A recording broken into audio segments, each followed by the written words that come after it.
are all familiar with the iconic image of Rosie the Riveter. The 1940 poster was originally created for Westinghouse Electric, but gained enormous popularity in the 1980s. And her "we can do it" attitude has been used to empower women in the workforce ever since. Today, women are involved in a number of occupations and industries that were once thought to be a man's job, and agriculture is certainly among them. More and more women are delved into areas of the industry that were once male-dominated, from production agriculture to marketing and communication. Women in agriculture are certainly becoming a force to be reckoned with. Women have always been involved in agriculture, just not always recognized as being so. In early American history, a woman's job on the farm typically meant bookkeeping for the farming operation, according to Erin Palmer in her article entitled "Women in Agriculture Throughout History." Women also kept the family garden tended. The garden was the primary source of food for the family. The work women did around the farm was never recorded by the Department of Agriculture, making it appear that women were not involved in the agriculture business. The women's movement in the 1960s through the 1980s showed that women were important to farming. This actually upset many male farmers because they saw it as meaning they were no longer providers for the family. In history books, there are many examples of women working on farms that went unrecognized. Who do you think took care of the farms while the men had to go to war? In recent years, however, this has changed dramatically. Farming has been male-dominated for so long that it is hard for someone to look at a female farmer and think of her as an actual farmer, as opposed to a farmer's wife. Christopher Doring once said, "For decades, women have been viewed as a supportive, behind-the-scenes sidekicks to their husbands and sons, who were planting seeds, fixing equipment, and feeding livestock. In most cases, women were depended upon to keep the house running and make sure the farm's paperwork was up to date and the bills were paid." Temple Grandin is a perfect example of a woman who has had a significant amount of success in agriculture.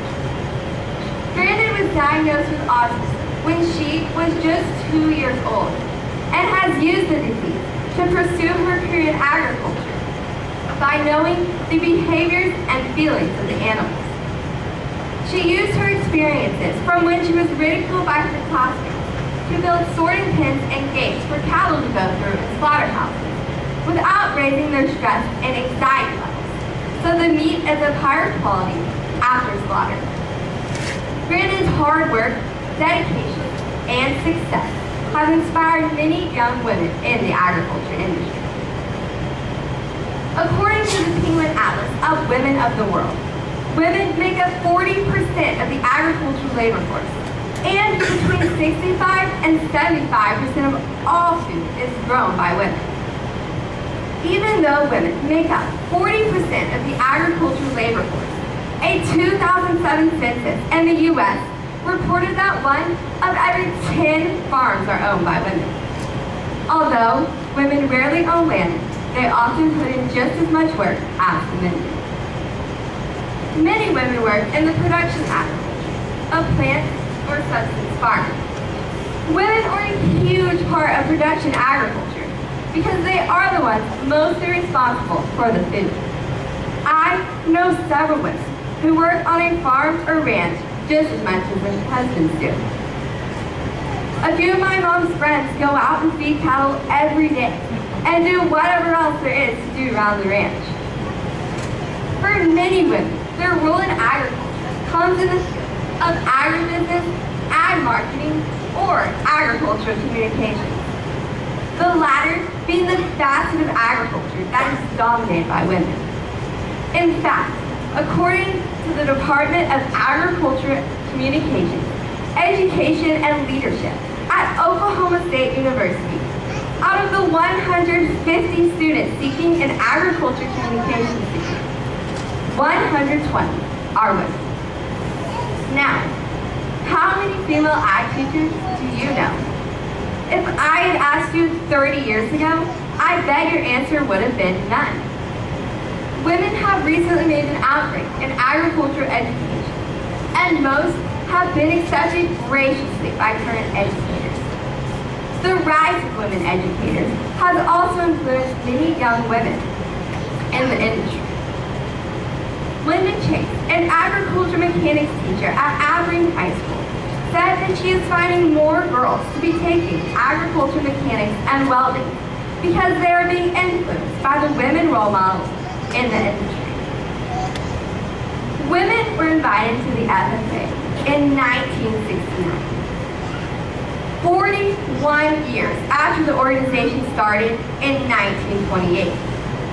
In my opinion, the most overdue but best decision the FFA has ever made. Being a young woman in the FFA, I know how grateful I am to be a part of it. I could not imagine what it would be like if they had not let girls in. Today, women comprise 41% of the organization and account for half of all leadership positions in the program. Wayne Dangerous, Executive Director of the Iowa FFA Foundation, said, if FFA had not let girls in, many rural schools would no longer have vocational agriculture classes because they could not have been able to keep up in numbers to justify the program with males alone. Girls saved ag education and the FFA. It cannot be denied that women have made significant strides in agriculture over the years. So much so that over the past few decades, research has been done to focus on the recognition and empowerment of women in agriculture as farmers, workers, professionals, and within households. Such research, as well as the phenomenal women already working in the field, is sure to encourage more women's involvement. In my opinion, any woman unsure of whether or not to join the field of agriculture need only to remember the words of Rosie the Rooster, "We can do it." Thank